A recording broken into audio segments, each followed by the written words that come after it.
Seigneur, ta parole est grande, elle demeure à jamais. Ta parole est infaillible, rien ne peut la supprimer. Bienvenue à vous, chers spectateurs, et à tous les spectateurs du monde entier dans un nouvel épisode de l'émission d'études quotidiennes Toute la Bible, et je prie de tout cœur qu'elle soit une véritable bénédiction pour vous et pour tous les spectateurs partout dans le monde. Il n'y a rien de plus doux, de meilleur et de plus bénéfique que d'ouvrir la parole de Dieu pour connaître les pensées divines qui se trouvent dans la Sainte Parole, au sujet de laquelle la Bible dit « La révélation de tes paroles est claire, elle donne de l'intelligence à ceux qui manquent d'expérience. » Nous sommes arrivés dans notre étude des livres de l'Ancien Testament, et plus particulièrement le livre de Job, le premier des livres poétiques, au chapitre 24, 25 et chapitre 26. Dans l'épisode précédent, nous nous étions arrêtés au moment où Job tenait encore à son intégrité et dit à propos de Dieu, « Il sait néanmoins quelle voie j'ai suivie. Quand il m'aura mis à l'épreuve, je sortirai pur comme l'or. » Il ne voulait pas dire que Dieu allait me purifier et que j'en ressortirai comme de l'or. Non, il ne pensait pas ainsi. Il disait, « Je suis de l'or pur. Il n'y a rien de mauvais en moi, mais Dieu me traite à l'inverse. Je mérite d'être loué et non de souffrir. » Il disait devant Dieu, « Je suis juste, mais Dieu me rend coupable. S'il me mettait à l'épreuve, je ressortirais comme de l'or, je n'ai pas d'impureté. » Permettez-moi au début de l'épisode de souhaiter la bienvenue à mes invités qui m'honorent au studio. Dr Fayez Fouad, bienvenue. Merci. Dr Adel Habib, bienvenue. Merci, frère Ayad. Souhaitons également la bienvenue au public qui nous accompagne. Dr Fayez, lorsque nous passerons au chapitre 24, je lirai quelques versets et j'aurai besoin de vos commentaires sur les versets 1 à 8. Pourquoi le Tout-Puissant ne réserve-t-il pas des temps pour le jugement et pourquoi ceux qui le connaissent ne voient-ils pas les jours de son intervention? On déplace les bornes, on vole des troupeaux et on les conduit au pâturage, on s'empare de l'âne des orphelins, on prend pour gage le bœuf de la veuve. Et ceci jusqu'à la fin de toutes les actions pécheresses que les gens pourraient commettre. Que veut dire Job par ces mots? Job répond aux accusations d'Éliphaz le Thémanite qu'il a accusé au chapitre 22 de cupidité, d'injustice et de cruauté. Il poursuit donc sa réponse et dit « J'espère que le Seigneur montrera la vérité de chacun. Il fera paraître ta justice comme la lumière et ton droit comme le soleil en plein midi. » C'est ce qu'il entend dire. Et au début, il dit une chose merveilleuse. « J'espère que le Seigneur révélera la vérité de chacun et j'espère que le Seigneur fixera un jour pour le procès, afin que chacun se connaisse et sache ce qu'il mérite. » Il dit donc, pourquoi le Tout-Puissant ne réserve-t-il pas des temps pour le jugement et pourquoi ceux qui le connaissent ne voient-ils pas les jours de son intervention? Je peux le dire autrement, pourquoi donc Dieu ne fixe-t-il pas un jour pour le jugement? Et pourquoi les justes n'ont-ils pas vu le jour du Seigneur? Ceux qui le connaissent signifient ceux qui le craignent. C'est-à-dire les gens pieux. Pourquoi ne voient-ils pas le Seigneur lorsqu'il juge ces gens, pour que chacun puisse connaître son droit? C'est aussi, Dr Fayez, la question qui revient souvent. Dieu voit les méchants et ce qu'ils font, les sauvages qui volent et tuent, et le Seigneur les tolère encore patiemment, parce qu'une sentence contre de mauvaises actions n'est pas rapidement appliquée. Quelle est la raison de Dieu? Pourquoi les tolère-t-il si longtemps? Habakkuk demanda « Jusqu'à quand, Éternel ? Combien de temps serons-nous patients lorsque nous verrons que le méchant dévore celui qui est plus juste que lui? Jusqu'à quand, Éternel? Parce que le jour du Seigneur, le jour du jugement n'est pas encore arrivé, et le Seigneur est lent à la colère. Il attend de bonté, de patience et de longanimité. Il attend le pécheur qui, peut-être, se repentira et reviendra vers lui. Mais Job souhaite que le jour du procès arrive pour que la réalité de chacun soit révélée et que chacun obtienne son droit. Tant que je n'ai rien fait de ce que vous dites et que vous continuez à m'accuser d'injustice, de cruauté, de cupidité et d'égoïsme, je souhaite que le jour du procès arrive pour que ma réalité soit révélée. Il énumère ensuite ce que font les autres et dit « Je ne fais pas ce que les gens font et je n'ai jamais rien fait de ce que les gens font. » Ensuite, il énumère une longue liste de péchés qu'il voit de ses propres yeux. Il a vu que Dieu ne leur faisait rien. Alors, il parle de ceux qui volent les orphelins et qui s'emparent du bœuf de la veuve et qui trompent les pauvres du pays, puis ceux qui s'approprient les biens et font travailler les gens sur leur terre et ne leur donnent pas leur salaire, de sorte que les gens restent nus, sans vêtements dans le froid et sans abri. Et la nuit, ils se serrent autour du rocher, ce qui signifie se blottir contre le rocher pour s'y réchauffer, bien qu'ils travaillent pour des gens riches. Pourquoi tout cela se passe-t-il? Quant à moi, je n'ai rien fait de tout ça. Pourquoi Dieu me fait-il cela? Quand le jour du procès arrivera-t-il pour que chacun obtienne son droit? Très bien. Dr Adel, après avoir mentionné une série de péchés que les gens commettent, il cite quelques types de pécheurs, comme le voleur qui vient la nuit et le voleur qui vole le jour. Parmi eux, l'adultère qui porte un masque sur son visage, se faufilant dans la maison du mal. Ainsi, il dit au verset 19, « Tout comme la sécheresse et la chaleur absorbent la fonte de la neige, le séjour des morts engloutirait ceux qui pêchent. » Que veut-il dire par ce verset? Après que Job ait parlé de nombreux péchés que les méchants commettent, il a voulu dire dans ce verset que la fin du pécheur est inévitable et certaine à 100%. Exactement comme le temps très chaud qui affecte la neige et la fait fondre et gaspille son eau, il en est de même pour le pécheur. Il nous dit au verset 19, « Tout comme la sécheresse et la chaleur absorbent la fonte de la neige. » Donc la sécheresse gaspille l'eau de la neige. Le séjour des morts engloutirait ceux qui pêchent. Oui, comme vous venez de le dire, le Seigneur est long à juger parce que le jugement est son œuvre étrange. Mais il ne prend pas plaisir au jugement, mais il est inévitable. Et le pécheur a une fin. C'est ce qu'Asaph a découvert et qu'il s'est réveillé. Lorsqu'il a dit, « Oui, tu les places sur un terrain glissant, tu les fais tomber dans la ruine. La fin de tout méchant est sombre. » Peut-être dans ce monde, il peut sembler, tel qu'il est dit à son sujet une fois dans ce livre, qu'il atteignait les cieux dans sa hauteur. Il a eu de grands noms, il a obtenu de grands succès, des noms comme Gengis Khan, des noms comme Hitler, des noms de personnes connues et célèbres. Mais où sont-ils aujourd'hui? Ils ont profité de leur vie, ils ont vécu pour leur plaisir, mais ce qui est sûr à 100%, c'est qu'il y a une fin inévitable pour le pécheur s'il n'accepte pas le Christ comme sauveur. Même si le jour du mal est long, la fin doit venir. Certainement. Nous allons faire une pause et puis nous reviendrons pour prendre une question. Chers spectateurs, je vous retrouve après la pause. Restez avec nous. Dieu n'a pas besoin de la bonté de l'homme ou de ses bonnes actions. Nous ne pouvons pas soudoyer Dieu avec nos prières, nos œuvres de charité ou nos bonnes actions. Les amis de Job ne l'ont pas aidé, mais ils l'ont amené à se défendre. Ils l'ont accusé d'être un homme injuste et insolent, qui traitait les pauvres avec injustice, volait ceux qui étaient nus, empêchait les affamés de manger, s'emparait violemment des terres et d'avoir brisé le cœur des veuves et des orphelins. Et par conséquent, il récolte aujourd'hui le résultat de tout ce mal qu'il a semé.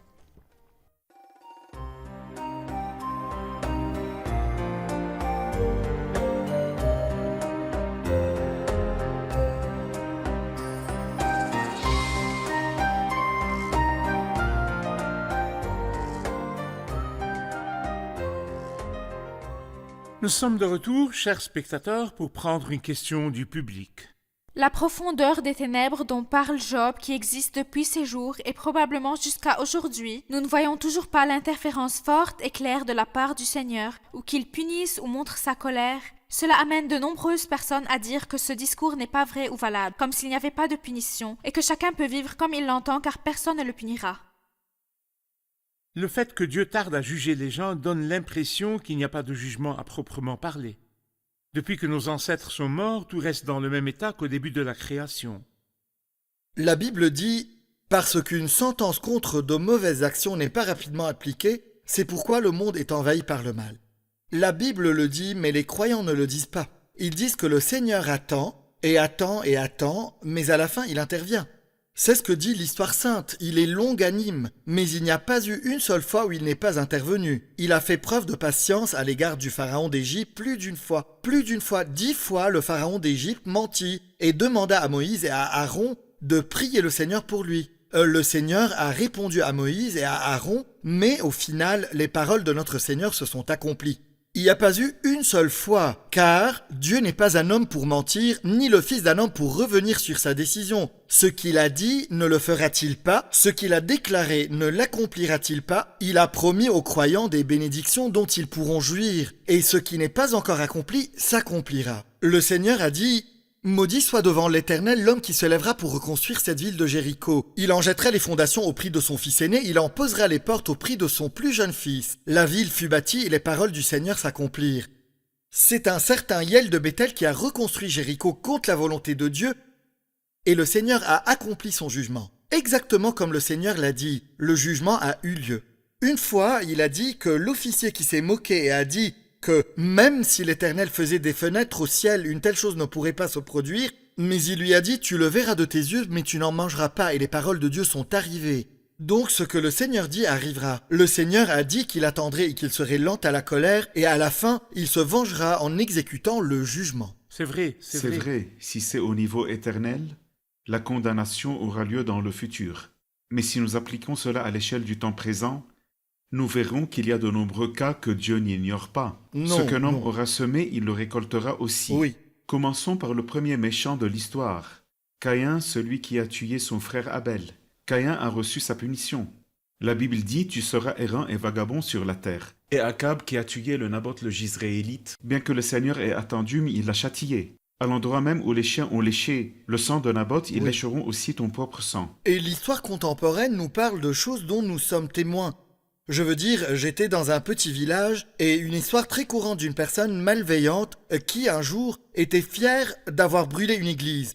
Il a brûlé l'église du village. Avant que l'église ne soit brûlée, il n'y avait pas d'électricité dans le village. Alors il prit la lampe qui était une belle lampe que les frères avaient achetée à l'église pour qu'ils puissent prier la nuit lors de leur réunion. Et sans honte, il l'accrocha dans son étable, où il avait beaucoup d'animaux et de bétail, car il était marchand d'animaux, et il en avait beaucoup. Lors de son enterrement, sa femme pleurait en disant « Je t'avais dit de ne pas faire ça ». On dit qu'il accrochait la lampe dans l'étable et que sa femme disait « Je suis inquiète. Tu as pris cette lampe à l'église. J'ai vraiment très peur. J'ai vraiment peur. » Un jour, la lampe a fait tomber le plafond qui était pourtant en béton. La lampe a fait tomber le toit et a détruit toutes ses richesses. Tous les gens dirent que le Dieu des chrétiens sait se venger quand on l'insulte.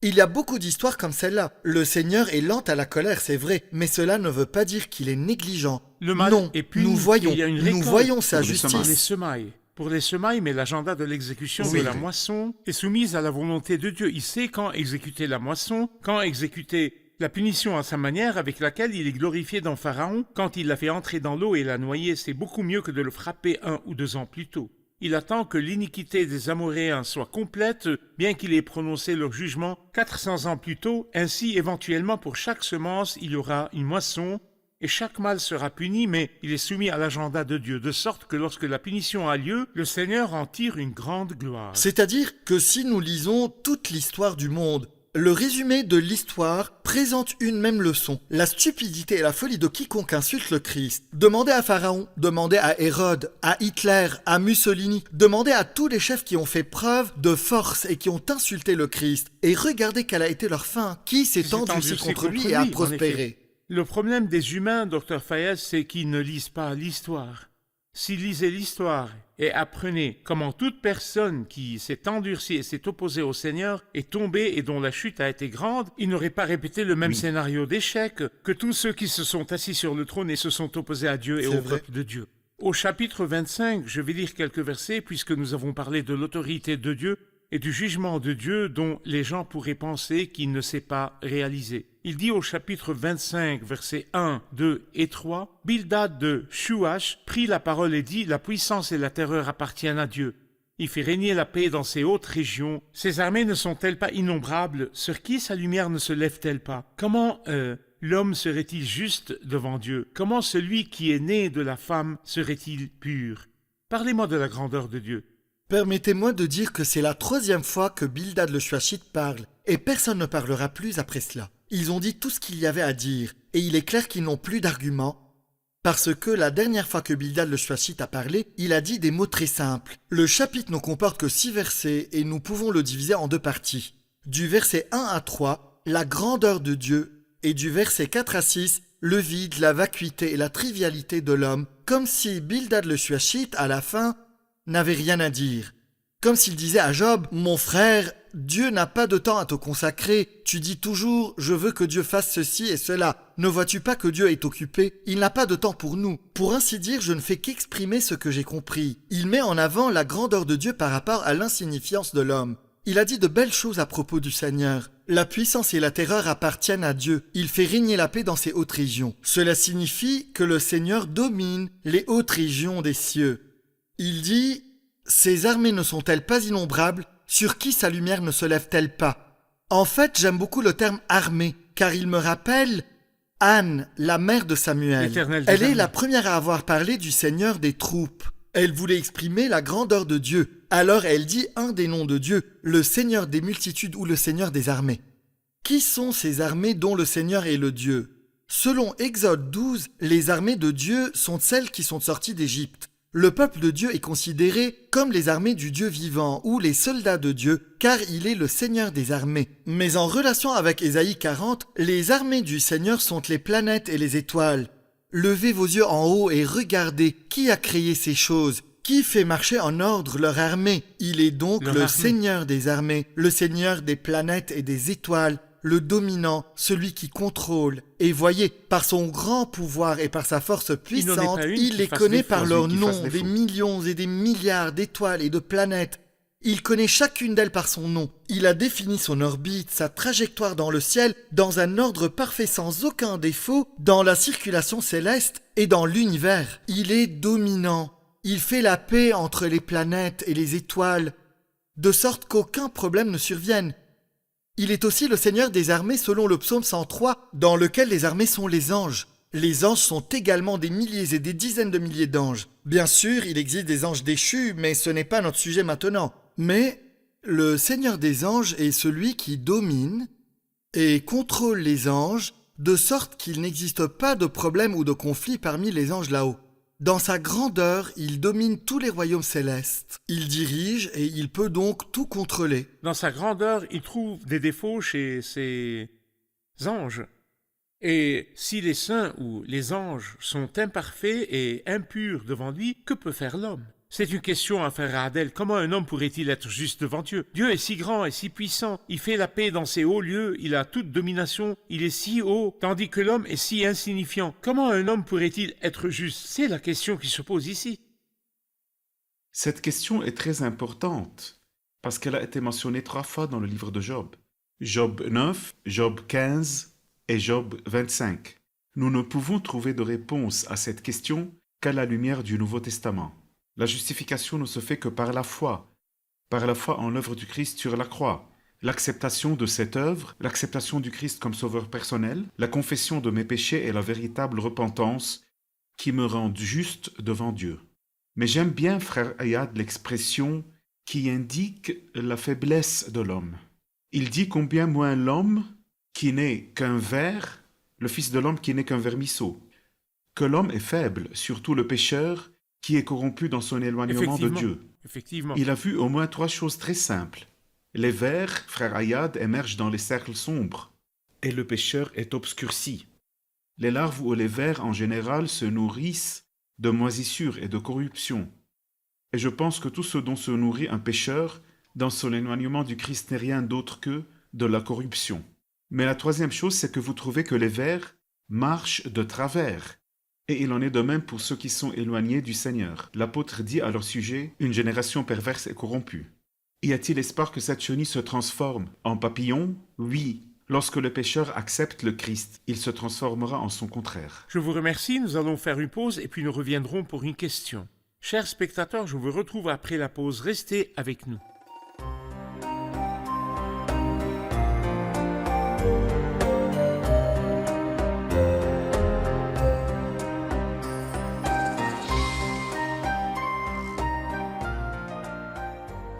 Nous sommes de retour, chers spectateurs. Prenons une question du public. La question qui revient le plus souvent dans le livre de Job est « Comment un homme pourrait-il être juste devant Dieu ?» Je pense que c'est une exigence difficile que Dieu demande à l'homme. Dieu sait que l'homme a une nature déchue et qu'il est presque impossible pour un homme d'être juste devant Dieu. Pourquoi alors Dieu nous demande-t-il sans cesse d'être saint et juste devant lui, alors qu'il sait que notre capacité à le faire est presque impossible? C'est une question importante. Dieu me demande-t-il vraiment d'être juste ou que me demande-t-il exactement? Je vois que nous pouvons trouver la réponse dans une déclaration du Seigneur. Ce qui est impossible aux hommes est possible à Dieu. Ce qui est demandé, c'est que l'homme découvre qu'il ne peut pas se justifier lui-même. Je suis très impuissant. Seigneur, tu me demandes quelque chose que je ne peux pas faire. Oui, c'est exactement ça. Je veux que tu viennes à moi pour que je te Oui, justifie. mais Dieu m'a-t-il vraiment demandé d'être juste? C'est-à-dire, ce Ramal Oui. dit maintenant que Dieu sait que je suis un être humain Oui. impuissant. Il me demande d'être juste et bon alors qu'il Oui. sait que je suis un Il pécheur. me justifiera, mais je dois ressentir mon besoin C'est profond de exactement lui ce à quoi et aller à lui. nous avons besoin d'arriver J'aimerais maintenant. ajouter aux paroles de frère Fayez qui a dit que la justification était difficile. Dieu m'a-t-il demandé de faire quelque chose de difficile? Au contraire, il m'offre la justification gratuitement. C'est vrai. Il a fait tout le travail et tout ce que j'ai à faire, c'est d'accepter l'œuvre du Seigneur pour être justifié. Je pense que l'idée que Dieu me demande d'être juste alors qu'il sait que je suis ruiné n'est pas mentionnée, sauf entre parenthèses, sous la loi. La loi dit « l'homme qui mettra ses règles en pratique Vivra par elle. Mais la pensée biblique chrétienne dit que Dieu sait que je suis ruiné. Je ne peux pas être juste par moi-même. Dieu a donc préparé la justice pour moi. Il me dit par la foi, la main de la foi la reçoit. Permets-moi, ô homme ruiné et impuissant, de t'accorder la vie éternelle et la justification seulement si tu l'acceptes de ma part par la foi. Ainsi Dieu ne me demande pas de me justifier par mes efforts alors que je suis faible, mais il dit « J'ai préparé la justice pour toi, prends-la par la foi. La main de la foi la reçoit. » Ils sont gratuitement déclarés juste par sa grâce à travers la libération qui se trouve en Jésus-Christ. Dr Fayez, je vais passer au chapitre 26 et j'aimerais que vous commentiez le verset 1 à 4. Job prit la parole et dit « Comme tu sais bien venir en aide aux faibles, quel beau secours tu prêtes au bras qui n'a plus de force. Comme tu sais bien conseiller celui qui manque de sagesse, quel grand discernement tu fais apparaître. À qui s'adressent tes paroles et qui est-ce qui t'inspire? » Job se moque ici des propos de Bildad le Shuachite et il étouffe ses paroles.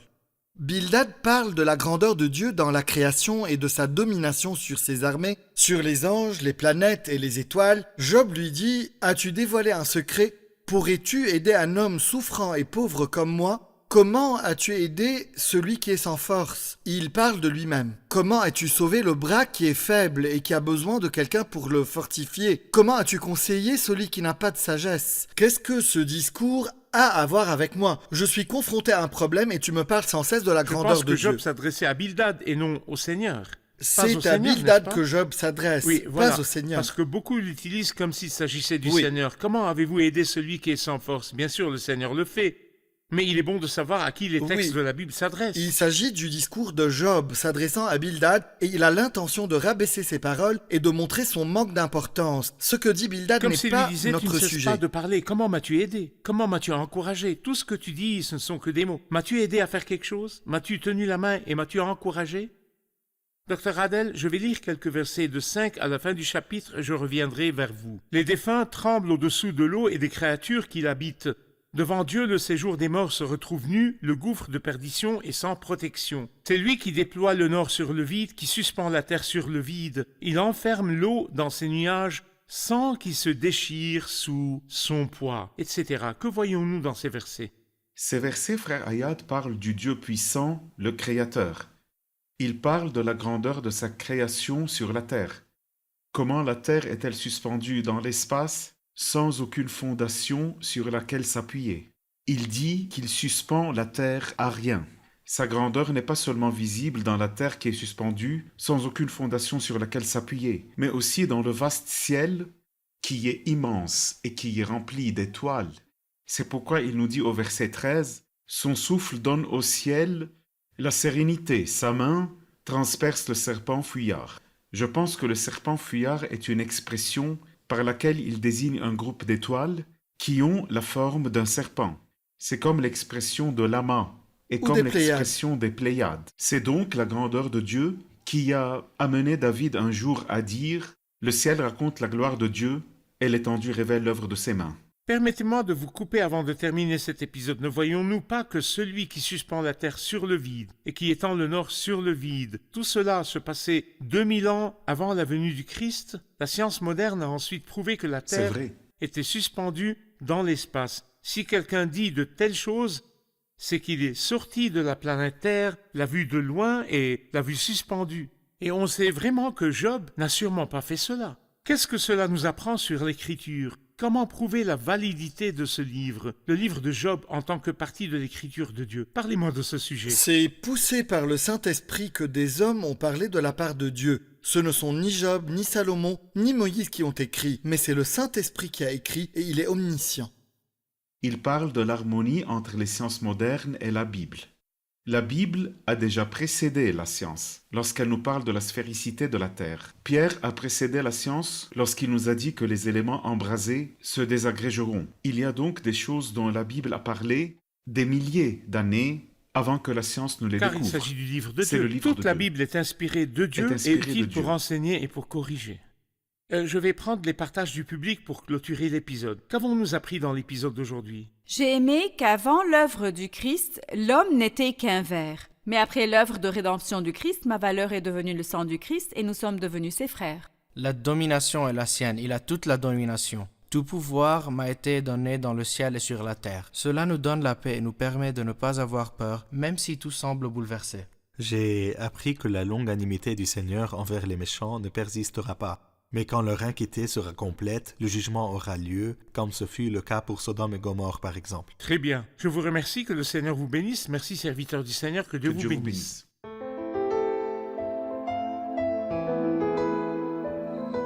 Seigneur, ta parole est grande, elle demeure à jamais. Ta parole est infaillible, rien ne peut la supprimer.